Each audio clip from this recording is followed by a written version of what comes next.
inimigo te rondando, te rodeando, para que você não preste atenção, para que você não seja impactado por aquilo que o Espírito Santo quer promover na sua vida nessa noite. Portanto, em nome de Jesus, amém? Glória a Deus. Como eu estava dizendo para vocês, Paulo, ele estava em uma das suas viagens e recebe essa informação a respeito das Galácias. Dos crentes que ele havia feito, não se sabe muito se na primeira viagem missionária ou se na segunda viagem missionária, mas uma coisa é certa, Paulo havia deixado filhos naquela região, tinha deixado uma igreja implantada naquela região, onde ele não conseguiu voltar depois. A grande situação que nós vemos aqui é que onde Paulo ia, a religião ia atrás. Onde Paulo ia e levava Cristo, os judeus iam e tentavam implantar o judaísmo, dizendo aquela ser a verdade, até porque Paulo também se baseava na palavra. Paulo também era um conhecedor da palavra e conhecia mais do que quase a maioria deles, o judaísmo, a religião da qual ele pertenceu. E quando nós vemos essa situação, Paulo chega a dizer que está tendo novamente dores de parto por aquela igreja, ou por aquelas pessoas, Wesley. Paulo está sofrendo porque aquelas pessoas estavam voltando às práticas antigas. E ele estava tendo como ter que fazer tudo de novo, sofrer tudo de novo. Aquilo que ele havia sofrido do início para a implantação daquela igreja.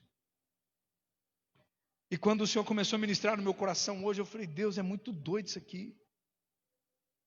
Porque nós sentimos,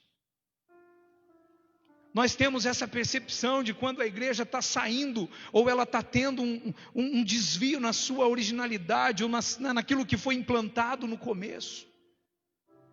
O Senhor vem e nos traz e coloca, ei, não é aqui que eu preciso de você. Não é nessa direção que você está seguindo. Olha, você está fazendo aquilo que lá atrás você fazia com a religião. Quando você pregava uma religião, quando você pregava as leis, e as leis aqui, irmãos, não são as leis de Moisés, mas sim o Pentateuco, onde era implantado nas pessoas um judaísmo ferrenho, onde elas tinham que seguir aquilo lá, porque aquilo era certo, e inclusive elas precisavam se circuncidar, porque se não fizesse, elas não pertenciam àquela religião. E Paulo mais para frente chega a dizer, do que vale a circuncisão então? Ou de que vale Cristo se vocês estão sendo circuncidados? Ou seja, não é isso que Deus tem para vocês. O que Paulo está levando para essa igreja novamente é que eles estavam voltando às suas origens de pecado. Eles estavam voltando para as origens de onde o Senhor os tinha tirado. Veja, todo o livro de Gálatas vai falar sobre a saída do povo de um entendimento onde era salvos pela graça. Amém? Repitam comigo, salvos pela graça. E não pelas obras. Repitam comigo, e não pelas obras. Querido, não há nada que você possa fazer, nada que você possa fazer com os seus braços, com as suas forças, que te levaria à salvação.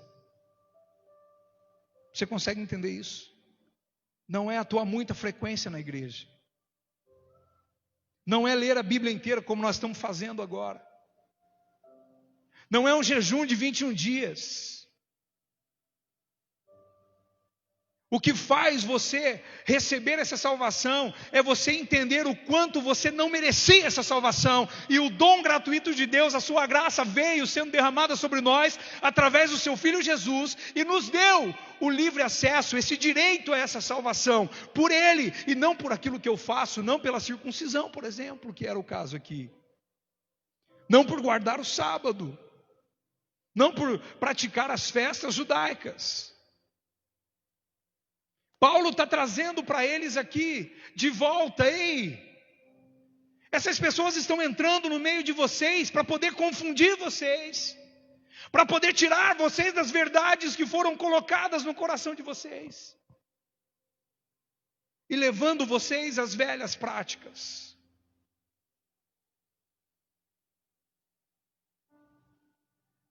A religião, ela está muito intrínseca em nós. Nós tivemos aqui no sábado passado, não ontem, no retrasado então, no AJ, um debate muito bacana sobre isso.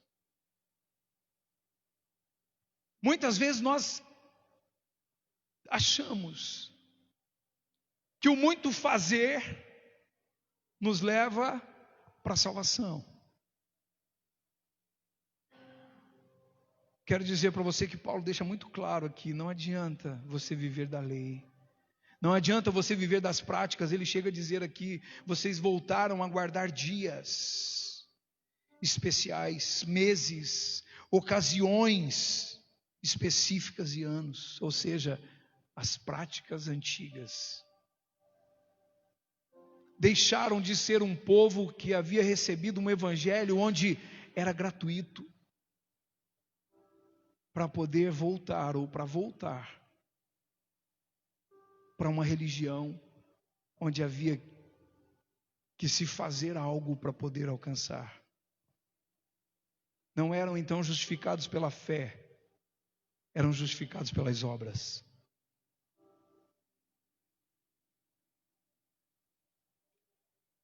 No versículo 8 e versículo 9, Paulo começa dizendo: antes, quando vocês não conheciam Deus, eram escravos daqueles que por natureza não são deuses. Quando vocês não conheciam Deus, e o verbo conhecer aqui está usado dessa maneira, porque agora eles já haviam tido uma experiência com Deus. Já não dava mais para voltar sem saber que estavam fazendo algo contrário à vontade de Deus. Quando nós não sabemos o que estamos fazendo, ok, tem um peso, mas quando nós sabemos o que estamos fazendo e estamos retrocedendo, voltando a praticar aquelas coisas antigas, nós estamos cometendo um pecado, porque agora sim, nós já sabemos que não podemos, Davi.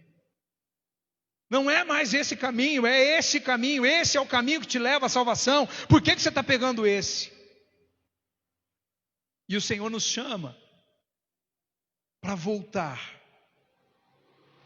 No versículo 9, mas agora, conhecendo a Deus, ou melhor, sendo conhecidos por Ele, como é que estão voltando àqueles mesmos princípios elementares, fracos e sem poder? O povo estava voltando a acreditar que somente a lei, que somente aquilo que era ensinado pelos fariseus é que tinha um valor, pelos judaístas da época, aqueles sem argumentos, coisas fracas de argumentos, sem vida.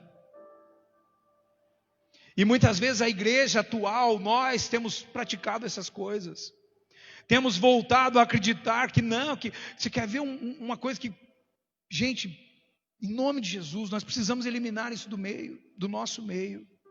Nós estamos voltando às práticas do não tem nada a ver. Ah, não tem nada a ver, pastor, é só uma ficadinha. Não tem nada a ver, pastor, é só um golinho. Isso é voltar às práticas antigas, antes de você ser conhecido por Ele. Hoje você é conhecido por Ele, você já não é mais inocente, você já tem um compromisso, você já foi feito um filho de Deus. Portanto, não volte a comer aqueles argumentos fracos ou viver daqueles argumentos fracos que te levam para longe, que te distanciam. E nós sabemos o quanto é difícil voltar. Quantos já tiveram essa experiência aqui? Meu Deus, como é difícil voltar. Não é à toa que Paulo menciona: estou tendo dores de parto por vocês novamente, porque é muito difícil. Tem alguma mulher aqui que teve parto normal? E aí? Eu não posso falar sobre parto normal, né, gente? Mas a gente já viu alguns vídeos a respeito. Imagina ter o parto de novo, Marissa, da Raíssa. Foi dela que foi normal? Das duas? Jesus amado. Paulo está tendo o parto, ele sente as dores novamente aqui pela mesma condição, pelos mesmos filhos, vamos dizer assim. Aquilo que foi gerado agora está precisando nascer de novo. E eu começo a ver essa dificuldade que Paulo estava tendo, e eu começo a trazer para os dias atuais e falo: Senhor, o ciclo parece que a gente prega, ensina. Daqui um pouquinho, as práticas antigas de novo envolvendo o nosso meio, vindo como um turbilhão, sendo que quase que a verdade absoluta, e que se nós não tivermos firmeza naquilo que nós somos, naquilo que nós cremos, vira bagunça. E nós precisamos, irmãos, Estão comigo ainda? Amém? Está todo mundo comigo? Está entendendo? Amém? Como é que está chegando o som aí para vocês? Tá bom? Pastora, pega umas folhas de sulfite ali. Na minha salinha lá eu coloquei a mesinha, se quiser as crianças podem brincar lá. Não sei se pode? No decreto pode? Não sei, agora já falei, né? Agora. Voltando, irmãos. Aquela igreja estava voltando para um tempo onde Deus havia tirado eles. Veja, lá no livro de Êxodo, Deus tira o povo do Egito, de onde eles estavam comendo cebola, alho, algumas outras coisas. E daqui um pouquinho esse povo começa a ter saudade daquelas coisas. Será que não é isso que nós estamos vivendo hoje? Nós queremos tanto que as coisas sejam igual o miojo, né? Aquele macarrãozinho de 3 minutos. Tem que acontecer agora. Eu pedi um marido, Deus, tem que ser daqui a pouco. Eu pedi um maridão. Eu não, Davi, estou fora. Olha lá. Ó. Quando nós pedimos algo para o Senhor, nós queremos agora. Eu quero um emprego agora, eu quero um emprego, não é o emprego, Deus, o senhor não está entendendo, eu quero ganhar muito e trabalhar bem pouquinho. E nós achamos que Deus, Ele tem que fazer para nós naquela hora, porque senão eu quero voltar para o Egito. Eu quero voltar às práticas antigas, porque afinal de contas Deus não é tão Deus quanto o pastor prega, ou quanto Paulo ensina para os Gálatas aqui. Eu preciso que Deus seja instantâneo comigo, porque senão eu volto a praticar as coisas que eu praticava antes. Nos versículos 9, no versículo 10 e 11, Paulo, ele chega a pensar que os seus esforços poderiam ter sido em vão. Irmãos, misericórdia, como o diabo nos tenta nisso. Estou dizendo como pastor agora. Como o inimigo... Você acendeu a luz? Acendeu? Como o inimigo nos tenta em colocar no nosso coração que tudo aquilo que estamos fazendo para o Senhor tem sido em vão. Quando nos esforçamos para algo, nos esforçamos para poder fazer algo para o Senhor, e aí na hora que você vem, daí vem 3 pessoas, vem 4 pessoas, vem ninguém, vem eu e a pastora, ou às vezes eu, porque a pastora deu uma dor de cabeça. E o diabo começa a falar: o que você está fazendo, cara? Meu, você é advogado, você se formou em direito 5 anos. Você se ferrou estudando aquele negócio. Vai ser advogado. Vai ganhar dinheiro. Para com esse negócio de ser pastor. Vocês acham que é pouco que o diabo faz isso? E tem uns enviados do Satanás que vem falar isso para a gente ainda. Sabia, irmão? Você é louco. Ele usa a gente dentro da minha sala, sentado na minha frente. Rapaz, você tem problema. Você se ferrou 5 anos naquela faculdade, agora foi ser pastor. Sabe o que é isso? Exatamente o que Paulo está dizendo aqui. Exatamente o que Paulo diz nesse versículo 10, vamos lá comigo. Vocês estão observando dias especiais e tal. Aí ele fala assim: eu temo, no versículo 11, temo que os meus esforços por vocês tenham sido inúteis. Em nome de Jesus, os esforços que a gente faz por vocês não são inúteis. Amém, irmão? Amém, igreja? Vale cada centavo, sabe? Nós estamos nessa luta pelo salão. Gente, é luta mesmo, vocês não fazem ideia. Eu estava com tudo pronto para mudar para o salão aqui, que o Wesley e a Raíssa tinham encontrado. Tudo. Contrato assinado na mesa do pastor Walter para ser enviado para mim. O dono do salão liga e fala assim: ó, eu não entrei em acordo com a imobiliária, eu não vou alugar mais por eles. Tudo pronto. Eu tenho que entender como um sinal de Deus, amém? É o que me resta. Você se esforça, perdemos uma semana praticamente em cima disso, né, Gregório? Que estava aquela situação dos seus pais. E uma semana trabalhando na documentação, vamos fazer tudo.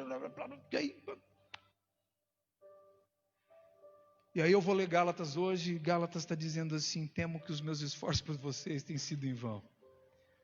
Porque afinal de contas a gente luta para conseguir algo, e aí você consegue algo, mas vocês estão querendo viver lá do passado. Estão querendo viver lá da forma que viviam antes, com as responsabilidades que existiam antes, da forma que eu praticava antes. Irmãos, não tem jeito mais. Hoje Deus já conhece cada um de vocês, já conhece o coração, vocês já se tornaram conhecidos de Deus, e Ele sabe aquilo que Ele espera, Ele sabe o propósito que tem para ser cumprido na vida de cada um de vocês. E não adianta, irmãos, em nome de Jesus, enquanto Ele me permitir, eu estarei usando dos esforços para poder te levar à presença de Deus, irmão, porque foi esse o chamado que Ele deu para mim. E você vai ter que me engolir, não vai ter jeito. Ou não. Os esforços humanos não se comparam ao que Deus fez por nós. Amém? Farei e vou continuar fazendo até que Ele diga para, ou me para, né, literalmente. Não existe, gente, possibilidade de vivermos o chamado de Deus, o propósito de Deus, seguindo uma religião. Estão entendendo o que eu estou dizendo aqui? Para seguir o chamado de Deus para a tua vida, para conseguir cumprir os propósitos na sua vida, você vai precisar abandonar a religiosidade, as suas práticas antigas. E a tua religião, talvez lá no passado, poderia ser a sua vida de pecado, que era o que te tirava da presença de Deus. E eu quero falar isso para você, porque muitas vezes nós aqui dentro estamos sendo religiosos, e estamos trazendo para dentro aquilo que nós vivíamos lá fora, e queremos viver aqui dentro como se fosse lá fora. Não vai rolar, porque aqui dentro tem um dono, aqui dentro existe um homem chamado Jesus Cristo, que morreu e pagou por cada um de nós que estamos aqui, para que nós tivéssemos as nossas vidas transformadas, e não permanecêssemos como era, e sim como Ele nos quer, e como Ele nos fez.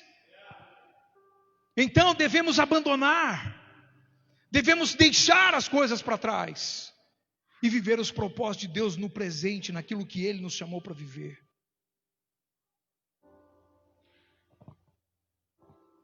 Versículos 12 ao 14, Paulo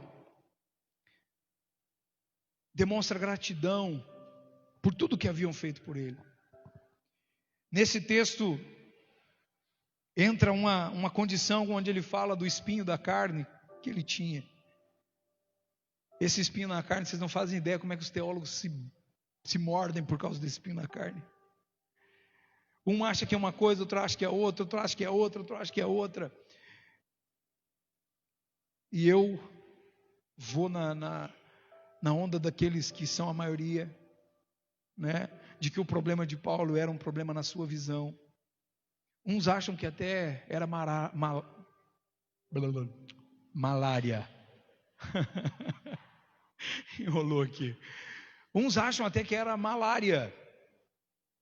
Mas tem indícios fortes em outras partes que levam e remetem para um problema nos seus olhos.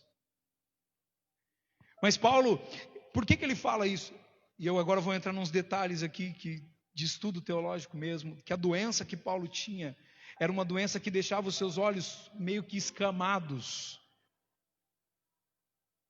remelas nos olhos, o tempo todo com remelas nos olhos, que tampavam a sua visão. Por isso ele diz que eles o suportaram. Eles não tiveram nojo, não tiveram repulsa da condição que Paulo se encontrava. Ou seja, Paulo estava reconhecendo que eles tinham sido bênção na vida dele, irmãos. E eles foram bênção na vida de Paulo. Até encontrarem essa nova religião, ou serem infiltrados, vamos dizer assim, por essa nova religião, eles tinham um coração puro, um coração bom, que fizeram o que fizeram por Paulo. Vamos ler o versículo, do versículo 12 ao 14, que diz assim: eu lhes suplico, irmãos, que se tornem como eu, pois eu me tornei como vocês, e em nada me ofenderam. Como sabem, foi por causa de uma doença que lhes preguei o evangelho pela primeira vez, embora a minha doença lhes tenha sido uma provação. Vocês não me trataram com desprezo ou desdém, ao contrário, receberam como se eu fosse um anjo de Deus, como o próprio Cristo Jesus. Consegue entender? Aquele povo tinha algo bom. Aquelas pessoas tinham algo de Deus dentro delas, que fizeram com que elas tratassem Paulo naquela primeira vez, daquela forma. E aí veio esse povo, que nós vamos falar agora do 15 para frente, do 15 e 16, onde aquele povo, quando teve essa infiltração dessa nova religião, do judaísmo, eles começam a perder essas coisas, começam a perder esse amor que existia no meio deles, e começam a viver para satisfazer a religião. Começam a viver as suas vidas para poder satisfazer as necessidades, os desejos que a religião colocava para eles. Comigo, versículo 15 e 16. O que aconteceu com a alegria de vocês? É a primeira coisa que Paulo repara que a religião trouxe para eles: falta de alegria. Irmão, em nome de Jesus, você é cristão, você não é mal-humorado. Nós falamos isso ontem aqui, né? Fernando e a Aline e o Vitor Hugo, que estavam aqui com a gente ontem. Nós falamos sobre isso ontem. Ser crente não é ser chato. Pelo contrário, né? Crente, vamos comigo lá, gente. Muitas vezes o crente é o espalha-roda. É ou não é? É ou não é? O crente não, irmão. O religioso é. Porque a primeira coisa que nós fazemos quando chegamos numa roda é julgar as pessoas com o que elas estão na mão, com o que elas estão na mão, ou com o que elas estão falando. Por mais que elas estão falando aquilo que não nos compete, ou por mais que elas estão fazendo aquilo que não é do nosso costume, do nosso hábito. A religião manda nos afastar. Deus, Jesus, através de Jesus, manda o quê? Pregar ao evangelho a toda a criatura, até aqueles. E aí eu quero dizer para você: mas pastor, a Bíblia diz não se assentar à roda dos escarnecedores. Amém, irmão? Então não senta na roda dos escarnecedores. E quando a Bíblia diz não senta na roda dos escarnecedores, ela está dizendo não se torna um deles. Amém? Amém? Não, eu posso ouvir um amém mais alto, irmão? O que a Bíblia está dizendo não é que você não pode sentar e ser um cristão. Você não pode sentar e ser um deles. Você não pode sentar numa roda contando piada suja, irmão, sendo cristão, e começar a contar piada suja. Isso é ser escarnecedor. Isso é se assentar na roda dos escarnecedores. Você não pode sentar numa roda de cerveja ou de qualquer outra coisa desse sentido e mandar ver e querer, né? Roda de escarnecedores, irmão. E aí nessa roda você não pode sentar, não. Se for para você encher o caneco igual eles,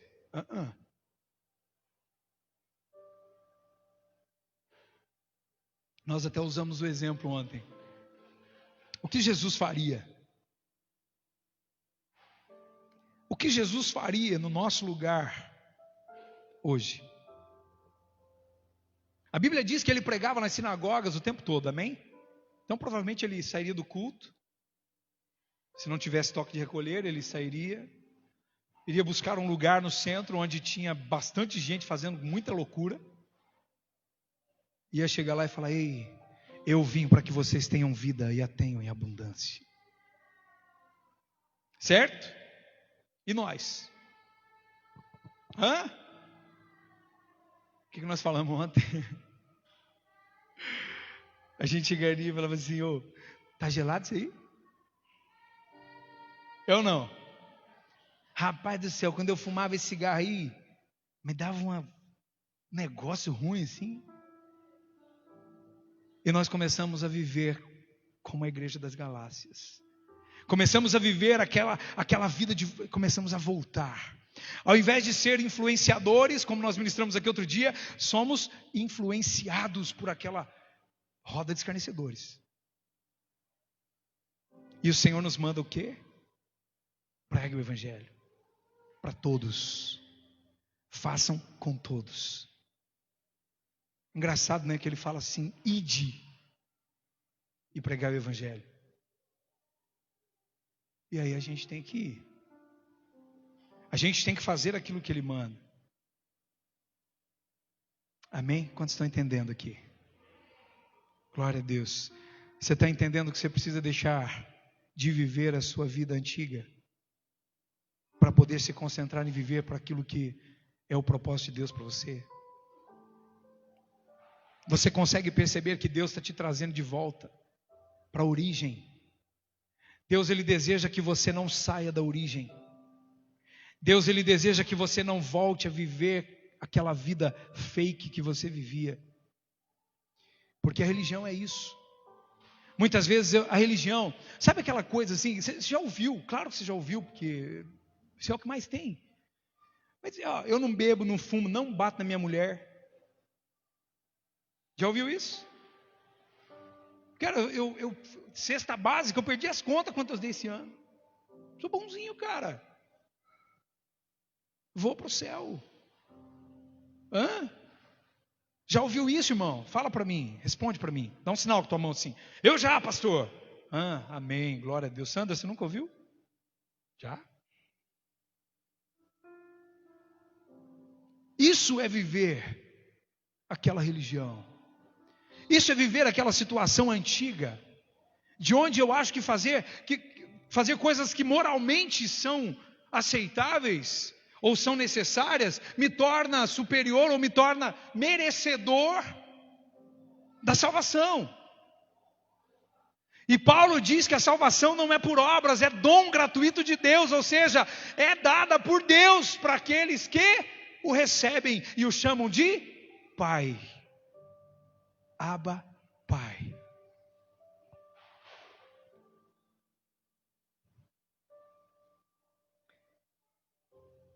Onde está a alegria de vocês? Onde está a alegria em servir a Jesus? Onde está a alegria em vir para os cultos e receber os irmãos com alegria, mesmo com aquele sorriso no rosto? Cara, que massa que você veio! Que bom que vocês vieram! Cara, né, nós temos aqui, tinha, né, antes do trem aí, tinha, viu? Tinha. Antes, o povo se reunia para tomar café, ficava até que hora na casa dos outros, enchendo o saco dos outros. Agora vai lá onde o povo mudou, vai para lá tomar café. Maravilha isso, né? Gente, a igreja precisa de alegria. Nós cristãos precisamos ser cheios de alegria.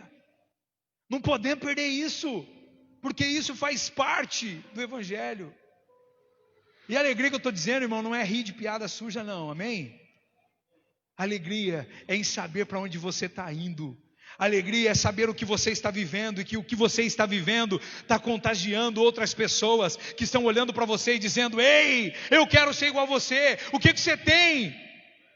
O que você tem, cara? Outro dia uma menina frequentou aqui, veio aqui algumas vezes. Era aniversário, eu mandei um WhatsAppzinho para ela e mandei dando os parabéns. E eu coloquei uma mensagem a respeito da vida dela, do propósito de Deus para a vida dela, daquilo que eu criei, daquilo que Deus colocou no meu coração. Ela me retornou, ela tá afastada hoje. E ela me retornou dizendo: pastor, essa foi uma das melhores mensagens que eu recebi hoje. Irmão, não estou falando por causa de mim, tá? Amém? Não é por causa de mim, não. Não é por causa do que eu nem lembro que eu escrevi. Eu sei que o Espírito Santo conduziu uma situação. E aquela mensagem fez com que ela entendesse que ela está vivendo fora do propósito de Deus para a vida dela. E não foi acusação. Foi amor. Foi uma palavra que eu disse para ela: ei, cara, volta. Volta para a sua origem. O que Deus colocou na sua mão não foi para muitos, foram para poucos. E você não pode viver do jeito que você está vivendo. Mais ou menos assim, uma mensagem curtazinha ali, mas que realmente foi de Deus. Nós precisamos entender que onde nós estamos, nós precisamos ser a influência. Esse povo foi influenciado. E eu vou voltar nessa influência de novo, né? Misericórdia. Esse povo foi influenciado por uma religião. E essa influência externa mexeu naquilo que havia sido criado, que havia sido formado e trabalhado pelo apóstolo Paulo na vida desse povo. E aquela condição, aquelas influências externas, daquelas pessoas usadas pelo demônio, entraram e encontraram guarida nos corações. Sabe por quê? Porque às vezes aquele evangelho é mais fácil. Viu, peraí, eu não preciso parar de falar mal da vida dos outros. Eu não preciso parar de beber, eu só preciso guardar o sábado. Eu só preciso ir na festa da Páscoa. Só isso. Eu só preciso guardar, eu não tenho 66 livros mais para guardar, é só 5. Porque era isso, irmãos. A lei são os 5 primeiros livros da Bíblia. É só isso aqui. E Paulo veio aqui e disse que eu tenho que... Viu, não, peraí. Eu acho que o de vocês está mais interessante. Peraí. Ei, o pastor mandou você parar de beber, cara. O pastor disse que você não pode beber mais. Não, peraí, na minha igreja pode. Meu pastor nunca falou isso para mim. Cara, meu pastor nunca... Não, peraí, velho, você tá louco, cara. Você virou escravo. Não, rapaz, tuxe, pode, lá na minha igreja pode. Cara, não, peraí, Anitta. Cara, Anitta a gente rola no cu de sábado, brother. Misericórdia, né, Jefferson? Nem tanto, né, pastor? A menos, pastor. Consegue entender o que eu estou dizendo para você, irmãos? Nós achamos que muitas vezes essas coisas estão longe de nós e não estão. Muitas vezes a sutileza dessas coisas está no teu ouvido todos os dias, te dizendo: ei, peraí, cara, você vai lá. Ei, peraí, hoje não. Viu? Vamos, tira o dia para você. Orar hoje? Ah, rapaz, você faz isso todo dia. E aí a gente esquece de 1 Tessalonicenses 5,17, onde o Senhor manda a gente, através de Paulo, orar sem cessar, em todo o tempo. Mas é mais fácil, lá no Velho Testamento só fala assim, é só isso, lá no Pentateuco, né? Então, ei, o que você está fazendo, cara? Está ficando muito difícil aí. Esse evangelho que está sendo pregado aí está muito complicado. Vamos viver o meu aqui, ó. O meu é mais fácil, o meu você pode fazer tudo, cara. Chega no final de semana, você vai lá e boa, toca lá, ou faz qualquer coisa lá. Não acontece isso, Wesley. E nós deixamos de viver aquilo que foi nos colocado no início. Aquilo que foi pago por Jesus na cruz já não tem valor mais. Aquilo que o Evangelho trouxe para nós já não vale mais, porque nós estamos e preferimos viver daquela religião ou daquelas crenças que nós tínhamos, de que, não tem nada a ver, está tudo certo.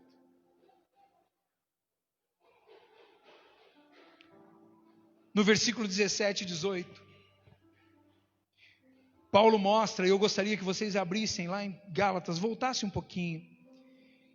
Gálatas 1, versículo 13 e 14, eu quero mostrar para vocês que Paulo, quando ele fala sobre essa ilusão do falso zelo, ou seja, de que aquela religião era zelosa com eles. E quando fala disso aqui, irmãos, está falando assim, dos caras chegar para você e falar, não, calma aí, cara. Ei, espera aí, você não precisa ir na igreja não. Cultua em casa mesmo. Está tudo certo. Não, olha, pensa bem. Na tua casa está ótimo. Assiste, né? Nós vimos um testemunho outro dia, né? Um testemunho, acho que da Alexandra Brantes, né? Que falou, né? Do hambúrguer, né? Quando der fome, então come o celular, né? Alguma coisa assim. Assiste MasterChef. Não tem necessidade. E aí nós vamos levando, sendo esse excesso de zelo. Não, peraí, irmão, lá na minha igreja não, lá você não precisa. Não é assim não. E nós começamos a entrar numa condição onde Paulo aqui, ele diz, ei, isso é um falso zelo. Não é zelo, não é cuidado nenhum com você. Isso aí é para fazer você sair do que você está vivendo, do que você estava vivendo. Estão usando essa lábia, estão usando essas coisas para te tirar do foco e te levar para um lugar onde depois vai ser muito mais difícil de você voltar. Abra comigo, então, em Gálatas 1, versículos 13 e 14. Diz assim: vocês ouviram qual foi o meu procedimento no judaísmo? Paulo está dizendo aqui, eu fui do judaísmo. Eu já fui como vocês estão se tornando. Como perseguia com violência a igreja de Deus. Olha, irmãos, olha o que ele está dizendo aqui. Vocês estão se tornando, esse zelo que eles estão demonstrando para você, vai fazer com que você seja aquilo que eu fui um dia. Um perseguidor dos cristãos, daqueles que aceitaram Jesus. Versículo 14. No judaísmo eu superava a maioria dos judeus da minha idade e era extremamente zeloso, olha de novo, zeloso nas tradições dos meus antepassados. O que Paulo está dizendo? Paulo está dizendo, estão querendo te transformar naquilo que eu era. Mas o Senhor me colocou nessa parada aqui para poder te dizer, não se torne aquilo que eu era. E em nome de Jesus eu estou dizendo isso para você hoje, irmão. Não se torne aquilo que eu já fui.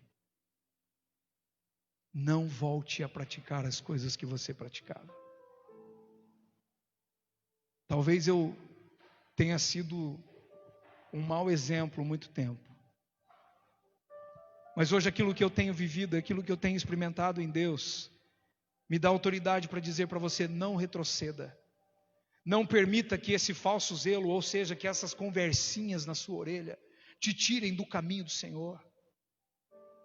Que essas conversinhas que estão disseminando por aí, tire você da presença de Deus, tire você da casa de Deus, da comunhão com os irmãos. Que assim como você não são perfeitos, assim como eu, são cheios de imperfeições, sim. E é por isso que esse local aqui é chamado de hospital. Porque a palavra de Deus diz que Jesus, o próprio Jesus, eu não vim para os sãos, eu vim para os doentes. E se você se encontra aqui, é porque você precisa de um médico para curar feridas que foram feitas na sua vida. Que esse pecado que hoje nós estamos ministrando para que você não volte para ele, causaram na sua vida. Para que essa inconsequente história que você viveu com o pecado não faça mais vítimas como você foi e como eu fui. Nós precisamos entender que o Senhor tem para nós hoje é muito melhor do que aquilo que nós vivíamos. Porque o que nós vivemos hoje nos dá a certeza de uma vida eterna ao lado de Cristo. e não uma condenação eterna num lago de fogo, como a Bíblia nos relata.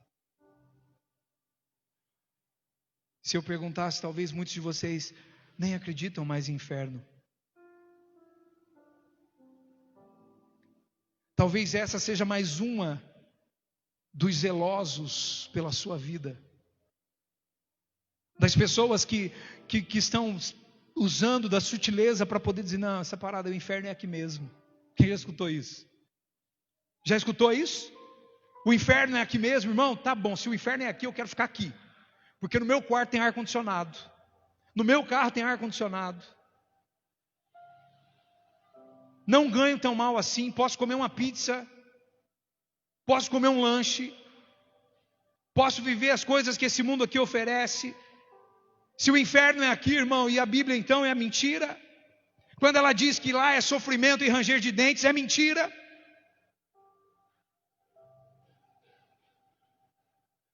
Deixaram de pregar as verdades da palavra do Senhor, porque querem amaciar o seu ouvido, e em nome de Jesus, eu não serei um desses, irmão.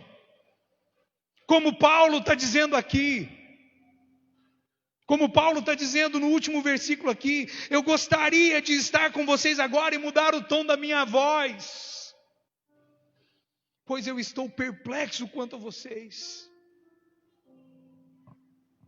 Paulo está dizendo, eu queria podendo estar perto de vocês, para poder dizer para vocês com mais tranquilidade, que o que vocês estão dizendo, ou o que vocês estão ouvindo ou praticando, está levando vocês para um lado que não é o legal. Queridos, o céu existe, e é para lá que nós devemos nos esforçar para ir. Ei, tem uma palavra de Deus para você aqui. Para ir para o céu precisa se esforçar, para ir para o inferno não precisa fazer nada. Amém? Não precisa fazer nada, é só deixar de se esforçar. É só continuar a vida como o Zeca Pagodinho diz, deixa a vida me levar, né? Como que é? É isso? Vai. Deixa a vida te levar, irmão. Se você quer ir para o céu, é com esforço que você vai. Se você quer aceitar Jesus e viver uma vida santificada, você precisa se esforçar para isso. Não existe facilidade aqui. Você vai precisar pagar preço de oração, você vai precisar abandonar amizades, você vai precisar abandonar familiares. Mas uma coisa eu posso garantir para você: a sua eternidade será num lugar de prazer, onde você glorificará o teu Criador, e não num lugar onde os seus dentes serão, e você vai querer sair, e os vermes vão estar te comendo, e você não vai poder fazer nada, e nem ele vai poder fazer nada mais. Você consegue entender isso? Estou te causando medo não, né? A ideia é pavor. Mas as igrejas deixaram de pregar isso, irmão. E eu lamento.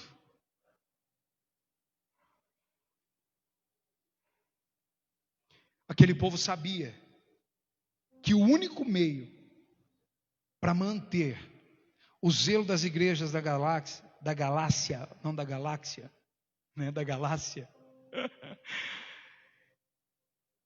era excluí-las, separar das demais igrejas. Era realmente fazer com que eles vivessem algo diferente, algo que fosse, vale tudo, né? Aqui pode, não precisa se esforçar aqui. Aqui você é, né? Tinha um lugar aqui em São Norte que era assim: aqui você é 100% especial, né? É mais ou menos isso que as igrejas têm feito hoje. Aqui você é 100%, você pode 100%, você pode fazer tudo aqui. Irmãos, eu não estou falando de igrejas sérias, amém? Tem muitas sérias aqui, tem muitas. Tem muitos pastores, amigos meus que são sérios, que pregam o evangelho. Mas irmãos, em nome de Jesus, não caia nessas conversas. Tem muita coisa. E eu também posso muitas vezes falhar, e eu não quero ser o dono, misericórdia, não quero ser o dono da verdade, mas eu quero ser um praticante da verdade. E é esse o lugar que eu quero levar você, praticar a verdade, praticar as palavras que o Senhor Jesus nos deixa. Precisamos voltar a viver aquilo que nós éramos no começo, né? Paulo fala também sobre o primeiro amor. Nós precisamos disso, nós precisamos não perder esse primeiro amor. Ele não deveria se chamar primeiro amor, ele deveria se chamar o único amor. Porque esse evangelho que nos foi pregado deveria ser o nosso único motivo de vida, que é cumprir aquilo que o Senhor nos chamou para fazer. Abra comigo, Gálatas 2:16. E eu já vou finalizar, irmãos, mais uma meia hora eu acho que eu consigo acabar. 2:16. Olha só o que aquele povo queria. Eles queriam que aquele povo a quem Paulo tinha evangelizado, tinha levado ao evangelho, voltasse e vivessem o entendimento de que a prática da lei era o que salvava. Olha só, sabemos que ninguém é justificado pela prática da lei, mas mediante a fé em Jesus Cristo. Assim, nós também cremos em Cristo Jesus, para sermos justificados pela fé em Cristo, e não pela prática da lei, porque pela prática da lei, ninguém será justificado.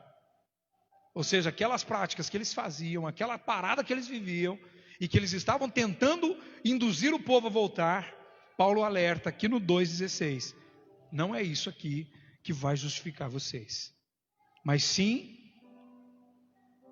Cristo Jesus, a graça sendo derramada na vida de vocês. Amém? No versículo 19 ao 20, Paulo, ele manifesta então a sua tristeza com aqueles acontecimentos. E ele fala aqui das dores, que eu já mencionei lá no início. E o que Paulo está dizendo aqui é que todo o trabalho do início teria que ser feito de novo se eles não voltassem.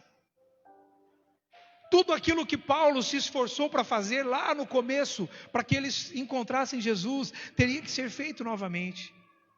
E Paulo está dizendo para eles: ei, estou sentindo dores de novo por vocês.